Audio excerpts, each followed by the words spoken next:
this is a really short call, and this is for Canadian tax filers. Now, our group has been sort of inundated with inbox emails about how does this affect me on the capital gains tax increase. So we're going to go through what this is and who it affects. So I'm going to have this call is about taxes. I'll have a few comments at the end about the markets, but this is not a market call. So if you're an American tax filer, a European tax filer, or you're not filing taxes with Canada, Canadian, offshore, go get yourself a cup of coffee, come back in a few minutes, and we'll have a brief comment on the markets. So let me scroll down here. Federal budget hikes capital gains tax on companies and wealthy individuals. Christiana Friedland said that this is a tax that will affect 0.13% of the population, and not to worry about it. It's a tax on the wealthy, and we're going to help the real estate problem. We're going to help everyone else. I'll also caution that there is a risk if we do something that this budget is not law. It has not been passed. There's a smidge of a chance that the NDP wouldn't support it, but we're going to go with the premise that this budget, the NDP will support it, and this will become law. So we're going to go with that, but if you think there's a chance, then just hang tight. So let me go through the mechanics of what they are targeting. So here's how a capital gain works. This is what they're targeting, tax on capital gains. If we take the tax rates in Ontario and British Columbia, which are running at 53.5%, the current rule is if you have a $100,000 gain, you take 50% of that gain, and then you apply your full tax rate. So it's your full tax rate times 0.5%. So on $100,000 of capital gain, your existing taxes is $26,750. The new proposal says that the tax rate, again, for certain individuals, is going to be 2/3 of your current tax rate. So 2/3 would now be 53.5 times 66% is 35.31%. So a 9-point increase. But 9 points, it's 9 points on 26. So it's actually a 33% increase in your tax rates. So who does this affect? Now, now, again, we did Ontario. These are the tax rates in Canada. So if you're living in Newfoundland, it's 54.8. I haven't told the group this yet, but if you look at the bottom of Nunavut with the highest tax rate of 44.5, we are moving to Nunavut. So come up and visit us and look at the Northern Lights, because that is the most attractive tax rate in Canada. Now, all kidding aside, you take your tax rate. So if we look at the column called other income, you take that other income and you multiply by 0.5, and then for certain individuals and companies, you're going to take that times 0.66. So who is it for? So the tax rate will be applying to people that have taxable capital gains of $250,000 in their personal name. The other people that it's applying to is companies. Now, we did a spot check of our client base, companies and trusts. We actually found that, as I said in my teaser, that this policy is actually going to affect about 50% of our clients. 24% of you have either a company or a trust, a family trust, an alter ego trust, part of family planning. And so that tax rate is going to go not after 250 from $1. So if you make a $10 gain, you're paying this new tax. Okay. So this is, again, Houston, we have a problem, but we're going to talk about how we're going to deal with this. Again, there's other people that this is going to apply to. So I did a check of a client of mine that has some RIFs. Most of their money's in their personal name. They have tax-free savings. So your typical client, this is a $5 million client. And last year was a typical year of gains and losses. Now, the LePoidevin Group, we tend to trade things as we go. So we eke out small gains every year. And their gain last year was $259,000. So that would work, that they would pay the low rate on 250 and they would pay only the high rate on 9,000. So again, not bad. So the clients kind of under $3-4 million, rest easy. This does not affect you. You will be paying the old rate. North of $5 million, or people with companies and trust, this is going to affect you. So the other people it's going to affect, obviously, are real estate people. If you have real estate in a company, you could sell it. If you have a company, again, this is out of my domain, but you could crystallize a gain by selling it to a different company, a subsidiary company. Please talk to your accountant about that. I am not a tax expert. I am giving you what I know about these new rates. So what is the LePoidevin Group plan? Okay, because our plan, if possible, is to not pay $1 of this tax. Now, it might be impossible to not pay $1, but we are going to do everything in our power to make sure that we don't pay unnecessary taxes. Again, this is kind of a interesting scenario because capital gains are something that we do that you pay only when you realize the gain. So if we have a stock that's rising in the portfolio, you don't pay a tax unless you have sold that particular stock or piece of real estate. So what's the plan? It's very interesting. If we look at the history of liberal governments, I'll go through this in a moment. And if we look at Paul Martin when he was finance minister under Jacques Chrétien, even Pierre Trudeau when he was in power, the history of the liberal governments are that they changed the inclusion rate. So again, up the capital gains, but they do it effective the budget. So there's nothing you can do. What Christiana Friedland did is she changed the tax rate effective June 25th. So we have an option of selling some winners and some gains and paying the lower rate because we have time on our hands that we can do almost 2 months or 2 months here that we can stop and think about this. Again, kind of a brilliant strategy when you think about it, because so many people will be crystallizing gains through their real estate or stocks before the budget that there's going to be actually a windfall. So when we go into the election year of 2025 in Canada, the Liberals can claim that the government revenues are a lot higher than they're going to recur. So this is kind of a sticky point here, but if you are in your 80s or even 70s, we have one client in their late 90s, you really should crystallize all of your gains before this budget. And that's because longevity tables suggest you may not be around when hopefully, I'll go through in a minute why I think tax rates might go down. Okay. So this is a fact, June of 2024. The election is October 2025. We're making an assumption that this budget will pass, but let's think back. Let's think about this for a moment. If you're not following politics, there's a chance that the Liberals and the NDP may not be in power by the time the election rolls along.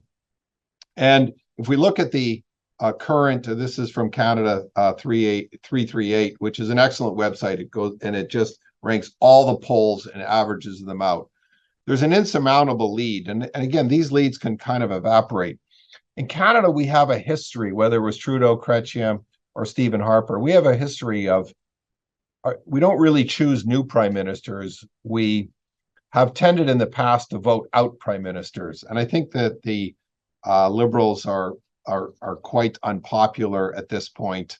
And I think that the Conservatives, if you want to make an assumption or you want to roll the dice, if we look, it's a deep-seated conservative belief that capital gains are a source of productivity growth and reinvesting in the Canadian economy. The Liberals have a different philosophy of taxing, and policy is going to enhance the economy. So if we look at when I got into this business, we were just through the tail end of Trudeau and we were into Brian Mulroney. If we can remember back in the 80s, capital gains were free, zero tax on your first $500,000. And then the inclusion rate was 50% of your tax rate. Chrétien got in and they raised that rate to actually 75% of your tax rate. Harper got in and they lowered it back to 50% of your tax rate.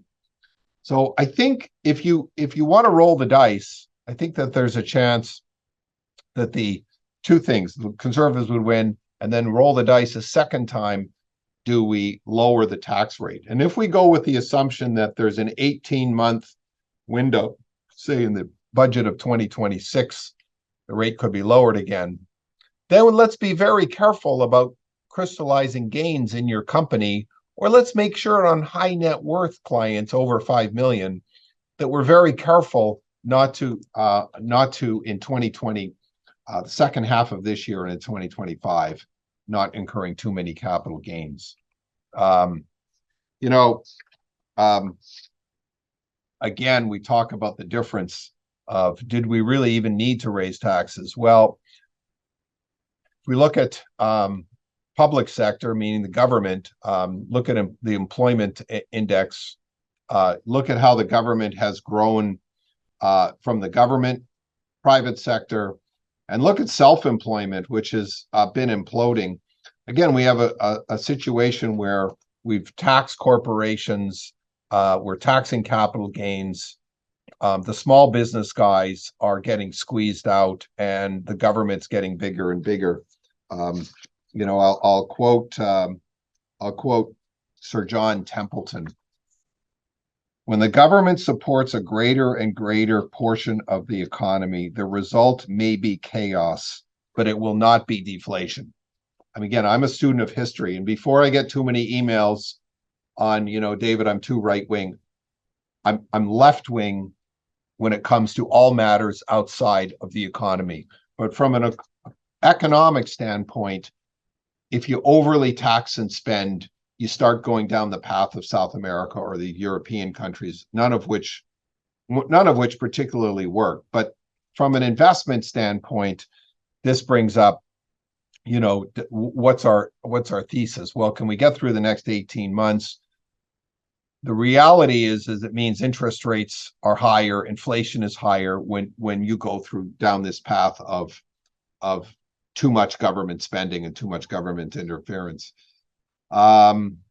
Interesting, Bill Marneau, the ex-finance minister. Again, Bill Marneau, I said this early on in the Trudeau government, that at least there was a Bay Street guy that got business, because, he worked, Marneau, I can't remember the firm title, it's been too long, but he's a Bay Street guy. He was our finance minister, and he sort of kept that group in check. He took the fall for the WE scandal, and he's no longer finance minister. But it's interesting in an article that he doesn't support the capital gains. And again, it's certainly a productivity killer to have that go through. So I'm going to just talk again briefly. So what I'll just go back to this tax thing for a moment. We do not model our portfolios. So that means that, most of my competitors, you'd have to sell everything, or you would have to be you working within that model of the broker. We can customize a tax plan and what we're going to do to pay as little or no tax to this new tax proposal. So that means that high net worth clients over 5 million, corporations, we can have a chat about crystallizing some gains pre-budget, making sure that for the 18 months in between that we minimize capital gains so we can come up with an individual plan. If otherwise, this is what I will be doing, which is crystallizing some before and not for the companies. Okay, so back to the markets. I'll be really brief. This is not a stock market. This is a tax call, but it's very interesting. We talked about in our last call a tech bubble. And in April, the NASDAQ, which is dominated by tech stocks, is down 7% for the month. The S&P has lost 5% because the S&P is dominated by tech stocks as well. So for the year, the Dow is now just up 1%, the S&P 4%, the NASDAQ tech up 2%, the Toronto Stock Exchange up 4%, the equal weight bond index is -4%, and long bonds are -10%. We talk a little bit about seasonality and the markets. And as you know, in our call, we were bullish for the year, and we were very bullish when we did our October calls. The market has a seasonality, and the market seasonality, the strongest part of the year for the markets is October to April. The May period to October is seasonally weak. Now, again, I'm not forecasting a crash, but the reason that the markets have sputtered is because the economy is not necessarily achieving this utopic soft landing. A soft landing implies a material slowdown in economic growth, but not to the point of recession. The problem is in the United States, the economy's been too strong. And let's remember on the stock market, it's the economy, but it's also interest rates, because the higher the interest rate, the more people do not need to take risk. We started the year in January with the assumption that the US would drop rates 7 times this year. If we look at the futures market, the market is anticipating just 1.5, so between 1 and 2 rate cuts only for the year. So this implies that that the bond market got it wrong. Interest rates on the bonds have actually risen. We started the year in Canada at 3.2. We're at 3.8 this morning. That's a material rise in rates. That has implications for the Canadian economy because 5-year mortgages at 5% may not come down. In fact, they probably statistically will not. So we've talked about the problems with the Canadian household indebtedness. So again, if we look at our clients, they've held up incredibly well. We've had a very, very strong start to the year. It's technology that's rolling over, but the average stock that we own, the value, is holding up very, very well. The strongest sector in the entire planet, year to date and since October, is Canadian preferred stocks. We have excellent exposure there. I will tell you that in the last month, 4 preferreds, 3 banks and Brookfield have called in preferreds.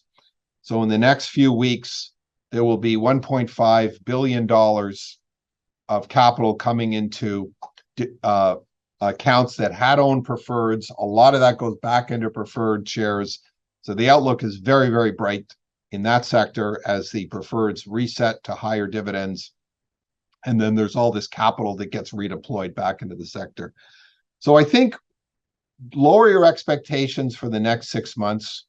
The market also tends to worry, and going through from about May till August, we start to concentrate on the US election. I'm not sure that the two candidates that they've brought forward so far are all that good. So the market, is the market going to worry about the election? Sure, it will.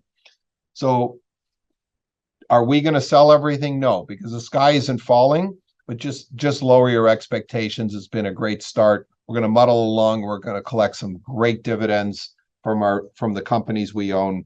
And then we typically end election year, US election years, very strong between September and the end of the year. So again, we're well positioned. Okay, so that wraps it up. Taxes, we're going to do everything in our power to avoid tax, not evade, avoid taxes that are kind of optional and we can manage going forward. So thank you for tuning in. And again, we will, if need be, we will have one-on-one meetings with our clients on this tax issue. Thanks again.